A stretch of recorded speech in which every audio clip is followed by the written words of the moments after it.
Marriage is about love. Divorce is about money. Without the right guidance, critical mistakes can have lasting financial consequences. That is where I come in. My name is Gabriela Martinelli, founder at Ever After Wealth. As a certified divorce financial analyst, I provide my clients financial clarity, strategic divorce planning, and long-term stability. On this podcast, I am sharing what you need to know about getting through a divorce, protecting your legacy, growing your wealth and assets post-divorce, and figuring it out what you really want in this next stage of life. Let's get started. Welcome back to the Divorce and Money podcast. Today, I have a very special guest. I am very excited for this conversation. I am going to be talking with one of my dearest clients. I've helped her going through this process a few years ago, and she was kind enough to agree to have a conversation with me today. We're not going to be in camera for obvious reasons, but I believe that we are going to hear great things from her, and she's going to be a lot of help for a lot of women out there going through this process. So without further ado, welcome to the show, Rebecca. Thank you so much. Thanks for having me. It's so good to have you here. Again, if I didn't say it, thank you for My being pleasure. here today. My pleasure. I know this is very vulnerable topic, a very overwhelming situation that you went through and a lot of people went through. So I do appreciate you wanting to share your story with them and with us today. So let's start from the beginning a little bit. So tell me what was going on when we first connected, because we didn't connect when you started the divorce process, right? Correct. So tell me a little bit what was happening when we first connected and tell us a little bit of how we connected. Yes. I mean, we connected through a referral through a new friend that I had made, and she referred me to you. We actually had a very similar, as you talk to more people, as people are going through this, you find that there's a lot of common threads in situations that people have. And so we are kindred spirits. We are friends to this day. And she was one of my core support women in my life. And she said, "Oh my goodness, you have to talk to Gabriela. You know what you need to do. You need to call her." And so I didn't hesitate. And what was going on at the time was I was pretty close to my mediation, so had been through the process. I will say, I feel like this is a common experience for a lot of women where we give a lot of runway. There's a lot of runway. There's a lot of years of runway. And then all of a sudden, you're done. And then you want to get off that runway as quickly as possible. And so my working with my attorney, things were moving very quickly, which was good. I did not want to delay this. I think we'll talk about later. I do own my own business. I am organized. I'm ambitious, and I like to prepare. So I had done a lot of prep work and felt good on a lot of that side of things. But on the financial side, I was struggling a little bit and felt out of my depth and a little overwhelmed, very overwhelmed. And so, that's what led me to you. That's what led you to. And by the way, I think that's very common. And like you said, women, we reached that point that we are done, basically. But at the same time, going through this process, we tend to want to do everything.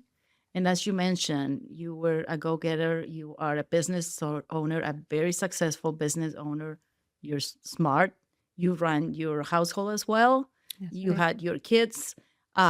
And still going through a divorce, we believe we can do this and we can handle. And I think that is one of the biggest issues that I find working with my clients is like, just because you need the help, it's not like you're not smart. It doesn't mean that you're not smart or that you should know how to do this. Nobody trains to go through a That's divorce. right. That's right. There's not a manual. Maybe that could be a good book, right? Like going through a divorce for dummies or something like that. One of those manuals, because I think that's what's one of the things. Now, I think it's interesting because since I help you, we had many conversations, Right. which is interesting. And we have seen each other a couple of times and we have talked about this, but you did mention a few times that your regret was not to hire me earlier, Yes. right? And so what do you think that what kept you from hiring me earlier? What do you think that was? Well, truly, it was lack of awareness. I didn't even know that somebody like you existed because had I known that somebody like you existed, I would have wanted you on my team in my corner much sooner because you put in the hours. You said, "Okay, we can do this, but it's going to be some late nights," and you did. And we made it happen very quickly. I think so. That's I think had I known about you sooner and hired you sooner, it would have definitely eased some of my anxiety and stress going into it. And I think you touched on this a little bit that it's really hard to describe the amount of overwhelm and and truly the time suck. It's like a part-time job for people who are taking it seriously, and you Of should take it course. seriously. Yes. And if people are listening to this podcast, I guess they're taking it seriously, Yep. because these are truly life-altering decisions that you were making, and so the gravity of that was on me too. And so I didn't I wanted to make sure that I had my plan in place and that I had done everything I could. Yeah, and I think I remember it was it was very last minute. Yes. We had to prepare for mediation. It was a very limited period of time we had, and but we did it. And it's true, you had done a lot of your homework, and it was done. And I think a lot of the times that's what happens. You see the numbers, or you can collect all the numbers, right? Because of course, if you run your business, you can collect numbers. Absolutely. Anybody can do a spreadsheet. Right. Anybody can do that. The problem is that how does that translate to your final settlement, right? Right. And of course, there was something else too that you were very set on going to mediation and trying to resolve it at mediation, which I think that is also very important. Yes. Because I always tell my clients, okay, sometimes you have to go to court, but let's please try to avoid it if we can. Now, I think there's something interesting that we should talk, and we're going to talk about how we actually work together. But you hired me, we started working together, we were preparing for mediation. However, you did not hire me to go to mediation with you. Right. And that was something that you were thinking a little bit, if you will, right before the mediation, where you were not sure whether I should be there with you or not, or if you wanted me there with you or not. So tell me a little bit about what was the moment that you decided and what that happened? I know there's a story behind it, and I love it because I have a similar story in my life. So please tell me how is that you came out to the decision to say, yes, I want you there. Yes, yeah, and truly, and my hesitation was was the dollars and cents of it. Yes. Truly, it's you know people should be prepared that if you're defending and you're protecting your wealth and what you've built, you're going to be hemorrhaging cash. If you hire an attorney, it's very expensive. It's almost, I would say, an out of body experience to see The money going. the money Yes. flowing, and you're Yeah. meanwhile not working as much and Of all that, course. and so it's difficult, and that was Very understandable, by the way. yes, I'm not yes, trying to diminish that fact that yes, yes, money is a very first of all, you're trying to divide your money, yeah, right, as it is, and you're spending, like you said, all this money. So I'm not want to diminish the fact that yes, it was an extra investment, it if you is. will. It But is. Yes, and so the story is that I was talking to my mother about this and telling her about you, and I was visiting my parents at the time, and she was raised by a single mother in the 50s, which was very unusual, and yes. witnessed my grandmother, her mother, working two jobs most of her life to care for her family, the sacrifices that she made, and and really the power of money and what that has. And so when I told her what it would take and I said I'm really just on the fence about this, she got up on a chair over the refrigerator and got out the cookie jar with the cash in it, and she counted it out and she said, "Here, this is from Granny, and I know that she would want you to have everything that you could possibly have every advantage, because that was not her experience in this life, and she would not want that for you." And so she was supportive in that way. That was really special. Yeah. That was it's giving me goosebumps because it made me think of my grandma, and I know I shared this Mhm. with you, and growing up, my grandma always told me I should never be dependent on a man for money. That I Yeah. will have to be always financially independent. That it didn't matter what happened, even if I married the nicest guy in the world, I had to be financially independent. And that is so ingrained in my brain Yep. that I went on some period of my life for like literally 3 weeks without a job. And I was terrified because 3 weeks were not going to take me, bankrupt, but I did not want to ask for a dime and I needed to have my That's right. money. And I think that that is so important. And I just love that um, we can continue to that with other women, right? I know that I'm going to tell that to my granddaughter now because Absolutely. I was telling her the other day, she's 2, but I told her, I said, hey, girl, always had to be financially independent. And of course, she's looking at me and, she doesn't understand what I'm saying, but she's going to know one day. So I love that story. Now, let me ask you, and we'll go back to, our what we're going to be talking about, but was that a good investment? Absolutely. Oh, absolutely, because there were game time decisions that had to be made throughout the day. Yeah. And my attorney was handling the legal side, Of but course. knowing that you were on my team from the financial side definitely helped keep us grounded. I felt like almost like you were my secret weapon in there to make sure that truly the half, and in North Carolina it's half, which is a really Yes. tough pill to swallow sometimes, but that half was the half that I wanted.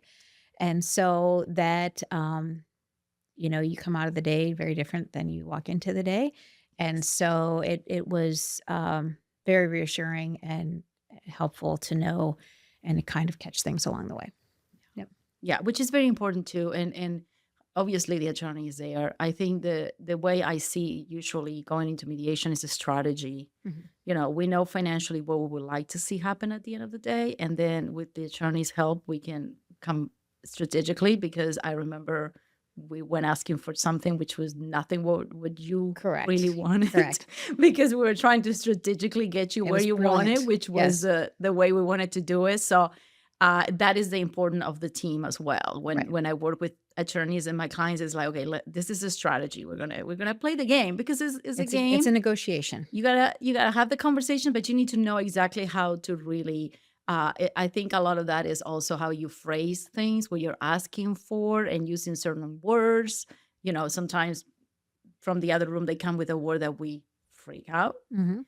and that's really is a word. It's really just the wording they're using because they want to hurt usually, Mhm. or they're trying to or hurt you or kind of push you one side or and trying to for you to say yes to something you don't want to say. So I love that, and I am really really glad that that helped for Yeah. you as well.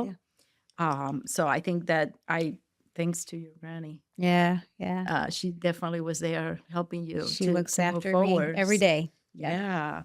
So now that we work together, we know we went to mediation. It was very successful, I think. Right. And you did mention we walk in one way. When Yes. you walk in the morning is and then the demeanor totally changes during the day. There's a lot of hours. Long day. Mediation is hard, whether you have the right support or not. Mediation is not easy. So, and I do know there's always the aftermath emotion. Even Right. if because in your case, we settle, you I settle. did. You did have, I think I look at my paper, and for those that are not aware, that's how I work. I go to mediation. I write down in the beginning what my client would like to see happen, and then at the end of the day, we compare, and we got everything in your list, which was amazing. It was. It happens a lot, but not all the time. So I think that that was great. Yes. But you were not that happy anyway the next day. It was kind of No. hard, No, and right? and you and both you and the attorney told me that, because it's a hard thing to describe being raked over the coals, having your guts ripped from you, and by the way, knowing that that's the better alternative to court. That that's the smoother option because it is just one really, really, really hard day if you're lucky. We had other goals too, like wrap it up in a day. We did Yes. not want this to languish. Um, and we did that. I think kind of what you're alluding to a little bit is the business end of things was what really was a trigger for me. that was something that had been a bone of contention Mm. for the months leading up to this. That I'm an LLC. I'm a a sole proprietor. This my ex husband had nothing to do with this business. And that is something that stuck with me. I did not want to split The that business. at all. They had some completely bogus fantasy fairy dust evaluation of it that I don't think would have passed a second grader, exam, because it was such a joke. But this was the reality, and this is again something that you told me, something the attorney told me is, what's the cost of being right? That's a hard thing to hear, and it's the truth. What's the cost? What does that cost you? My bank account doesn't care if I'm right or not. My 401k doesn't care if I'm right or not, from a moral stance, because it was immoral, to kind of this, and this was also, I think, for women who are listening who are business owners, this is your lifeblood. I mean, to me, this was me. This is my business is me. And it's how I supported my family for 20 years, how I paid my mortgage, how I put my kids through school, how I put food on the table and supported my ex-husband. And it was because of this company that I built and the work that I do. And so it was so incredibly personal to know that that ultimately that was a compromise that I did make. I didn't have to make it. That was my choice. I could have said no. I'd probably still be in court by now. I'd be a Probably. lot poorer right now. And so I think there's also the emotional toll, not just the dollars and cents, but the emotional cost of knowing that it can go on like this or it can be over. And so, yes, the next morning, of course, you're replaying the tapes. You wish you had done things. And I'm not going to lie to you. There have been nights I've woken up at 2 a.m. and said, oh, I should have said that, or I should have done that. However, I have had some perspectives where I can really appreciate some of the wins too, that I probably didn't appreciate in the moment. Right. So, but yeah, the business part of it was probably the most personal, and truly, when it comes down to what the difference in the dollars were, in the scheme of things, was very little. But it was just the nerve, you know. Right. And you need to remember and see most of my clients are business owners. Yeah, So it doesn't matter how big or small your business is you. Like it's that's me. literally something that you built and it's very hard for them. What we call a business valuation. You did not have a business, by the way. You wouldn't use a business valuation in your case. Wasn't done because, of course, it will take longer as well, and we Mhm, want it to be mhm. done. But the reality is, like, they're putting a value on you, basically, Right. almost because it's you're as a business owner. So all of those feelings are in each of my clients that are business owners. And it doesn't matter how big the business is or how small, because they're really trying to touch something that is you so Right. much, right? And at the same time, right, this is the hard pill to swallow is this business is part of this marriage. It grew in a marriage, is it has to be Yeah, divided. that's true. They are entitled to a part. Of course, nobody gets half of a business. It's just the number that we apply and we're applying somewhere else. And that's what I was going at for the words, right? When he said, I want half of the business, you're not getting half of the business. The business is just its own It's me. entity. Yeah, Is yeah. the money, is the words, and is the words that we use. And a lot of the times, and because of the emotions, makes things very hard. And that is the hardest part for me, right? Because I do understand the emotions, and at the same time, it's like, let's make these decisions based on the numbers and not on the words that someone that clearly wants to hurt you Right. is put in there. Because you are correct. If we could have still be going through litigation, Right. you would not have money, and you would not have what you have today, which we're gonna get there in a minute. But the reality of it is like you would not have been able to move on Yeah. or Yeah. thrive because you will still dealing just because of a word. Yeah. And of course, I'm not trying to minimize the feelings at the time, right? They're very hard, but it takes a minute to say, okay, let's just put that aside. Let's feel the feelings, but let's do the math. Right. Yeah. Let's just do the math. At the end of the day, that's what it is, right? Yeah. Is doing math. I remember that day, and I remember you were not happy, if you will, the next day, but nobody is ever, by the way. I Nobody is remember you happy. saying that. Yeah. So Yeah. nobody's gonna be happy. So tell me about how did we work together? What was about you and I working together that helped you? What was the difference between how you were working through things before me and then with me? What Yeah. was the difference? Yeah, absolutely. I think you helped me define my priorities. There are even times today I will hear Gabriella's voice saying, "What do you want?"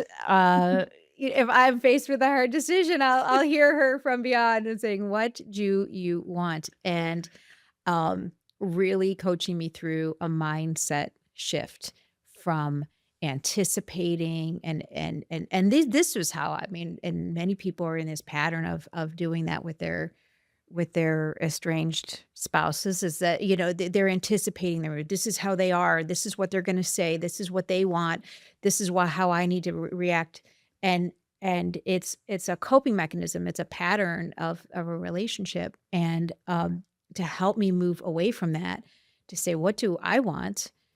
And that was not something I was used to thinking about.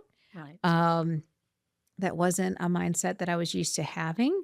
It served me very well in the years since then. So thank you for that. It's the gift That's that great. keeps on giving because I do think about that. And as opposed to, feeling you use the word vulnerable, but I would say almost helpless, almost hopeless, Mhm. you really out of depth, and saying, okay, well, what do I want here? And help me define that clearly, help me put that vision together because a lot of people you want everything. You want your life to not be blown up, and your life is going Right. to be blown up, and that's it. That's the reality. It is not going to look the same. It is not going to be the same. And so just to bring that clarity and that clear-headedness to out of this picture, out of the rubble. What do you want to because it's a starting point, and where do you want to begin to rebuild your life in a trajectory that is so good and that is positive? Where do you want to start with that? And so that was really, really helpful. I do that a lot. And it's just because, and you cannot be making decisions when you're thinking about the other person is thinking. That's And right. by the way, and you don't know what the other person is thinking. You're guessing what the other person is thinking. A lot of times it's like they're gonna say no to that. I'm like, Right. okay. I mean, let them say no. We don't know what the other person is gonna say. You can't guess that work. And I think that's part of what I really always tell my clients. And this happens, by the way, my female and male clients. This is not about just the women. This is about everybody. We all get into this circle of them, the other person, Right. and we Right. forget about ourselves and our family. And I think that is the one of the biggest issues, right? Right. Because we went to mediation with an idea with you, what you wanted. You really literally got everything you wanted, but you had to know what you wanted to begin with, right? That's right. Because if I would have said to you, you should get this or that when we started working, you would have been no. And actually, you did. Because I don't know if you remember one of the first time we talked after I was able to put my eyes on all the Mhm. paperwork. And I thought, and I asked, I said, well, I don't know what you're looking, but I don't think that you should potentially get this. And you said, that's what I want.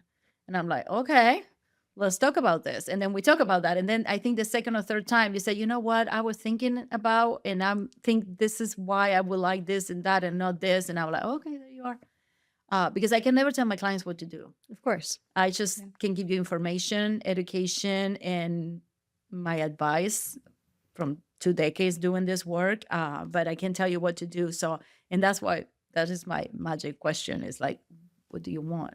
And it's so hard to answer. It's remarkably hard to answer. You'd Yes. think it would be the easiest thing that you wake up in the morning and it's the first thing that pops in your head. What do you want from the day or your life? And it really takes some soul searching, and money is underpins most of the material side of what you want in life, so Yes, a yeah. 100%, 100%. And that's the other part of this, right? You're going through a breakup. Right. You're whether you wanted this or not, Yeah. it's still heartbreak. It's a heartbreak. And also you had to restructure your whole life. Yes. And it's very hard to answer what you want is because you thought you wanted something. There were goals and plans and Absolutely. all of those things that we had like a life already planned for the next 20 years. And then suddenly that is gone. And how in the world do we know what we want? Like it makes no sense. But the problem with this process is like it's today. You can't wait.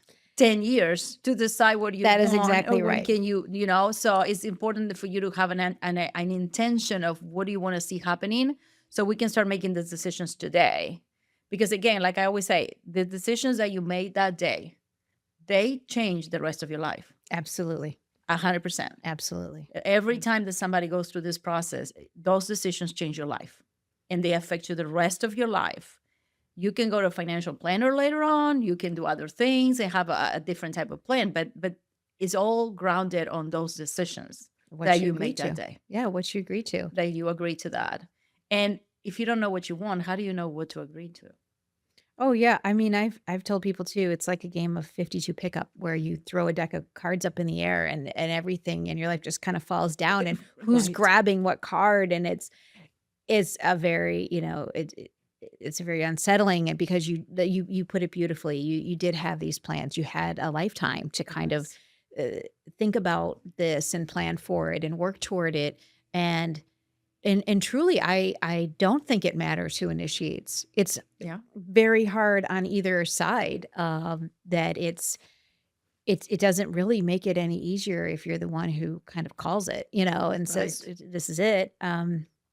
So it's still reframing a lot, and at the time too, if you're in that place, you think, I'm just gonna get out of here. Like, I'm just out. So it's kind of survival mode in Mhm. a way of first things first. If you remove yourself, take care of yourself and your children, get yourself situated. And those are the things that are first and foremost on your mind. Where am I gonna live? Uh, what pots and pans do I have? What do I need to buy towels? Do I need, so you're in that mode in addition to, oh, and there's my 401k and there's my other investments and he's not being truthful about how much he makes. I know how much he makes, like all this Yeah. other things floating around that are huge and it really again has helped. Your presence was that eye in the sky kind of person who can see the future and knows what that is going to look like, for when you're in it. One of my favorite expression somebody told me once was when you can't read the label when you're stuck inside the jar. When you're in this situation, you are stuck inside the jar. So that's it. You're just kind I love of that. working through it. Yeah, Yeah. it describes it perfectly. So 100%. It really does. Because I think that's what I do a lot. It's like, okay, let's come out of there. Let's just, yeah, let's get the nitty gritty too, because, we get stuck in some of the numbers. I have clients that I work with that they are like, he's hiding money. And I know there's money. And then I go through the whole process and I'm like, there is no money being hidden. And they still don't believe it because they're set up and they're like, okay, let me show you, let's just do forensic work together. So you can see where the money is and you see that there's really nothing. And it's very interesting because they're so sad. And of course, this has to do also with the dynamics in their relationship and that's it. other things, right? But Yeah, that is the problem.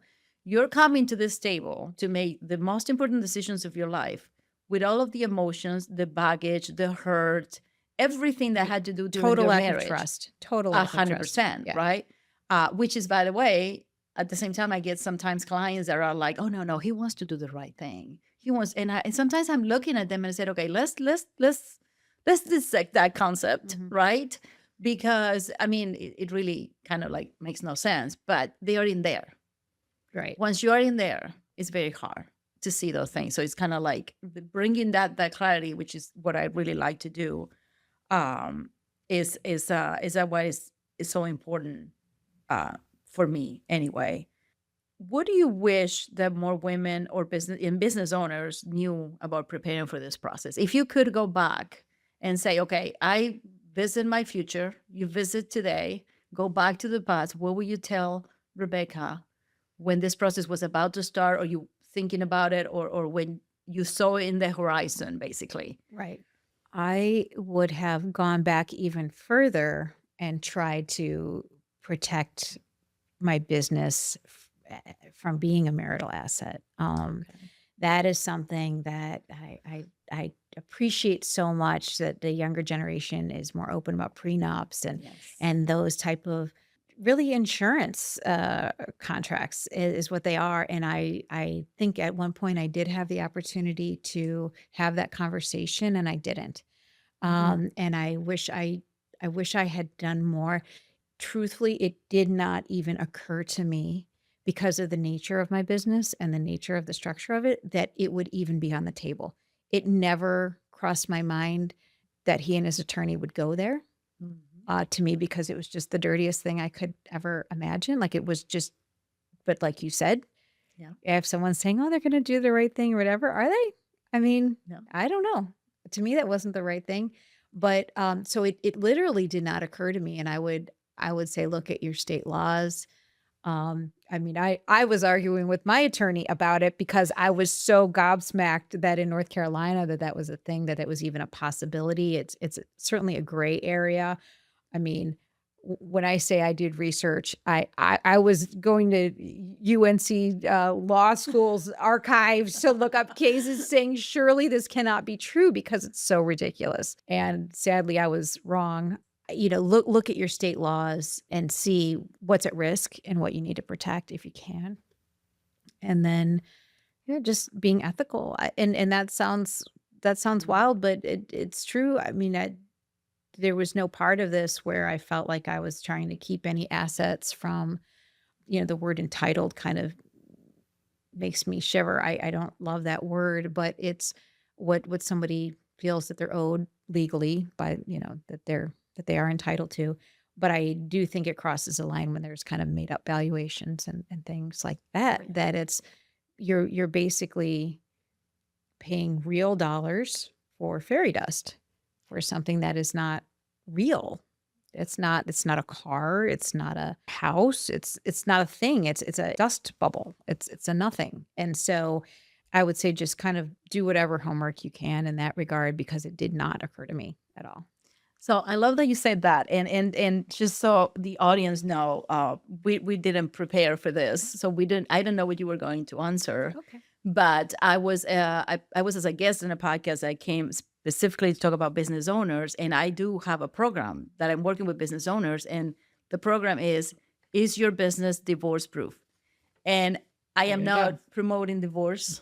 I am promoting security, There you go. because at the same time you run this business, you support your family and your spouse, you could have lost a lot during this process, because the reality is like you had the settlement you wanted, but again, if you have gone to court, we don't know where your business will That's right. be, because at the same time your business suffers when you're going through this process because you are overwhelmed, stressed, Oh, completely. right? Yeah. So that's your livelihood. So as a business owner, there's a lot of things that are happening at the same time while you're going through a divorce. And I see so many cases where sometimes the businesses have to be sold. Like it's something that is not even sustainable for someone to keep it. So it was interesting because I mentioned that yesterday and I said, I have this program, it's your business divorce proof. And everybody's like, oh my God, what are you doing? I'm like, I am just helping people to be ready, because nobody believes that that's going to happen. I get it, but it happens. Of course it does. And you don't, it's almost like paying car insurance.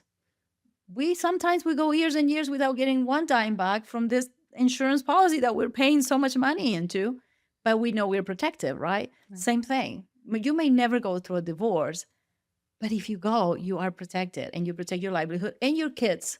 Because I mean, That's we have a absolutely business, correct. we're thinking about our children, right? So I think that that is so important. And I am so glad you said that because, and again, we didn't know, I don't know you were going to say that.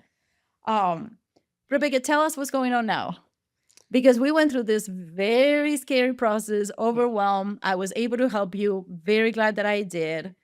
So, is this a good story, or is it happily ever after? Is that Oh, is that ever after wealth or not? absolutely, absolutely. I love that you said that, because it's I have told people that I am living my happily ever after right now, that my life is so good. That's, kind of one thing. It does get better. And try to surround yourself with beautiful friends, with strong women who support you, and build those friendships, build those circles. Because you'll need them, and I've continued to do that. Make the first move. Ask someone if they want to, have the ladies over for cocktail hour, happy hour, mocktail hour, whatever you want. Have them out on your deck, or have them meet up at the park, or go for a walk. But just get out there, make friends, solidify your existing relationships with women, because that will get you through. And so that has definitely seen me continue to see me through, and I love my tribe, and so you find your tribe and take very good care of yourself. That's kind of another thing. One of the just kind of one little bit of advice for people going through this is I I didn't drink at all for, like, the months leading up Wow. to this, and I think really, right after I moved out, I said, "You know what? This is kind of a warrior mentality here." Like, I need to I need to be strong, and I need to be clear-headed, and part of that was, and I was never a big it's not like I was a big Right, partier or but a big drinker or anything, but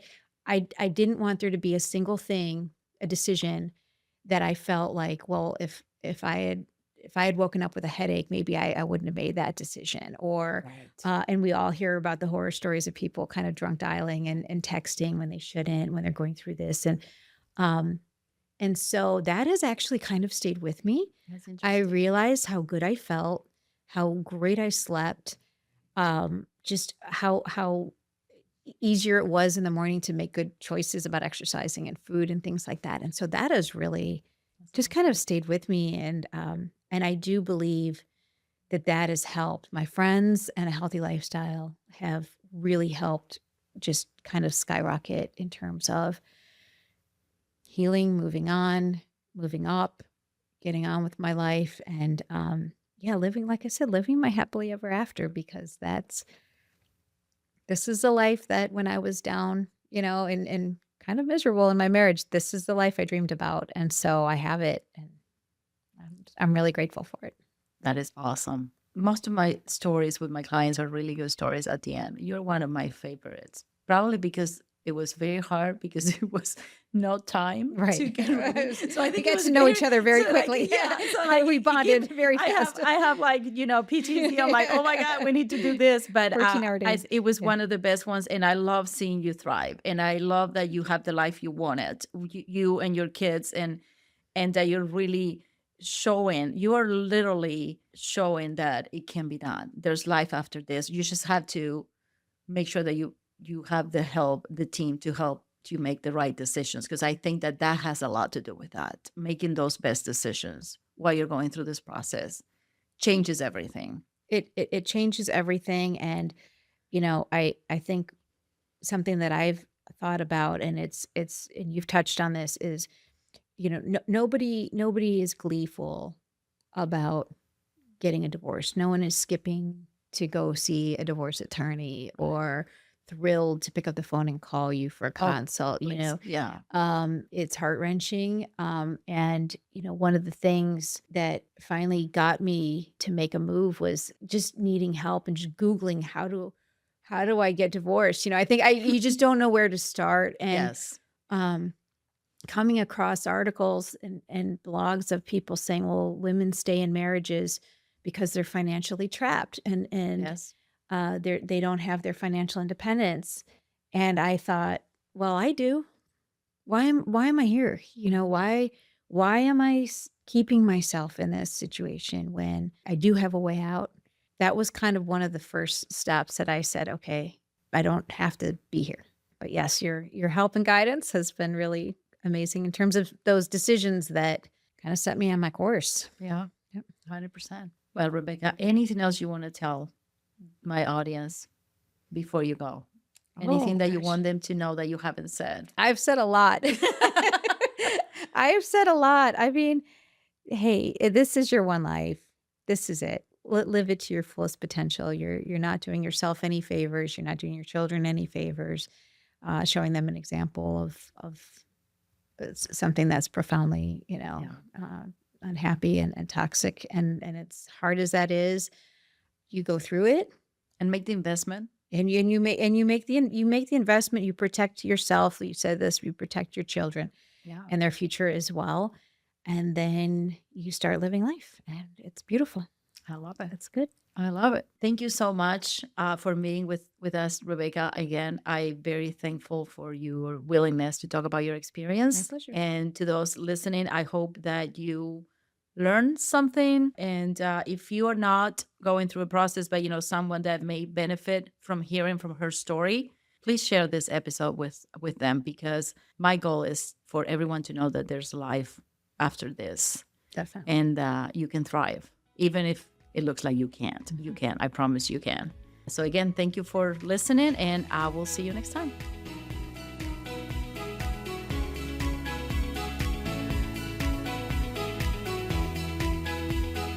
Thank you so much for listening to the podcast. If you're going through a separation or divorce, please contact me through my website at everafterwealth.com. I would love to be a resource and partner as you navigate this season and prepare for your financial future. I'll see you in the next episode.